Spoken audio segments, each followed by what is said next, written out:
Good afternoon, everyone. My name is Daniel Price, and I work in the UGA Extension Office here in Cobb County. And we're now going to start doing some weekly videos talking about different plants and animals that we might interact with here in Cobb County. I felt this is the perfect time of year to start kicking it off with some winter weed information. So today we're going to talk about that most infamous of winter weeds, aunnua, or annual bluegrass. This is probably the most troublesome and problematic winter weed that most of us have to deal with in our own landscapes.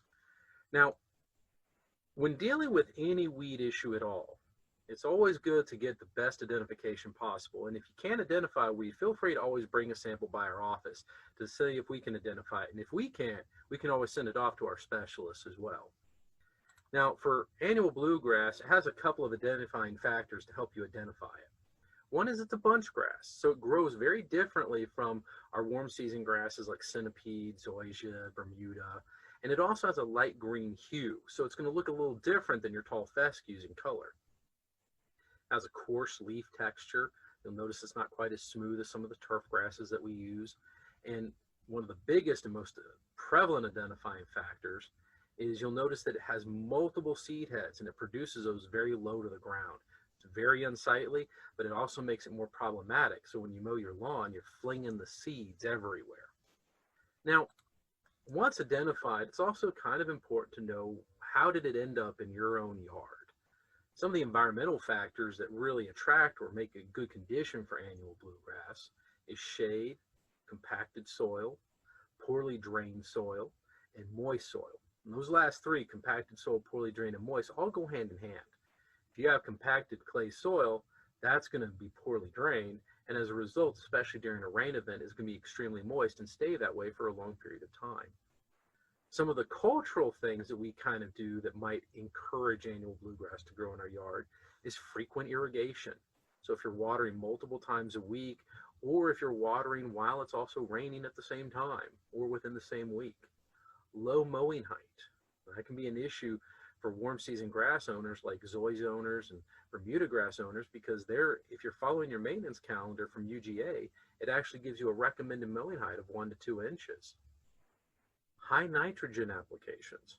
So just like your grass, annual bluegrass needs high nitrogen to grow.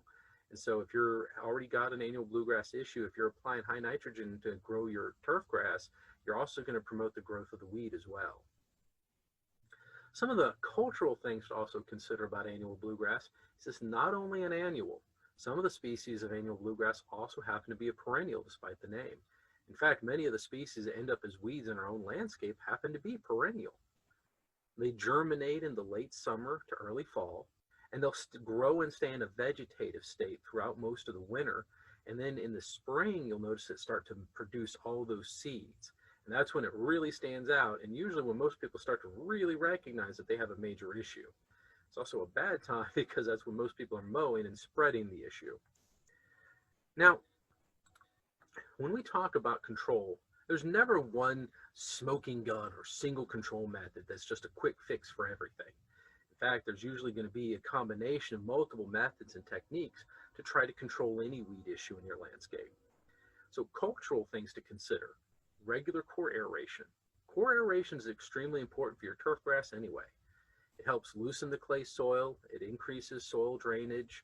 It also, if you time it right before you fertilize, it increases the penetration of the nutrients when you water the fertilizer in. Water your lawns appropriately. That's another big factor. Most all your turf grasses need only the equivalent of 1 inch of rainfall a week. So you definitely want to just give it 1 inch, and preferably if you're watering it, do that one time, once a week. Do that in the evening. You want to do it once to get a deeper soak, so it actually allows and encourages deeper root growth in your grass. Fertilize per soil test recommendations. So many of you might already have a company applying your fertilizer, but if you're doing it yourself, I heavily encourage you to have a soil test done. That way you know what's actually in your soil and what it needs and when to put what it needs out. Those can be, not only can that be extremely beneficial for your grass, it can reduce your weed issues, and it can also save you money. Now, mechanical control. A lot of people these days don't want to consider mechanical control. They instantly think of a chemical. But if your infestation is not that bad and you happen to be in the growing season, whichever lawn grass you have, Physical removal is not a bad thing, especially if you're trying to keep from flinging seeds everywhere. Taking a hand shovel and scooping it out, especially if you have a zoysia or Bermuda, is not the end of the world. If your grass is happy, usually you'll fill back in within the growing season. Raise your mowing height. So I know with warm season grasses, it's really best to keep it at a low mowing height. That really encourages good growth and gives you a thick mat canopy. But in situations where you're dealing with a weed issue, you may consider raising your mowing height to reduce the weed spread while you're trying to control it. So that's definitely a factor to consider. Chemical control. Now, this particular weed honestly is best controlled with pre-emergent applications, and those are best done in September, but can also be done in October with some little bit less effect. Now, you can spot spray with a general herbicide, so there's quite a few contact killing herbicides out there. If your infestation's small, you can go out there and carefully spot spray. Know that you might have some drift, so one thing to look for is to try to avoid doing it on windy days, and also try to do it when it's dry. And try to pick a day where it's not rained and it's not going to rain for a couple of days. That way you're not going to drift whatever spray you're putting out into other parts of your grass. Post-emergent control is possible, but it typically is going to require multiple applications for you to see an effect. So know that if you have a major problem already and you want to go ahead and start treating it and it's there in your landscape, know that it's going to be a little bit harder of an endeavor to do so. You'll have to make a couple of applications before you really start to see it, start wilting back and dying out. Now, I'm not going to talk about any particular chemical names because honestly, we all have different lawns, we all have different landscapes and different choices of what chemicals we use.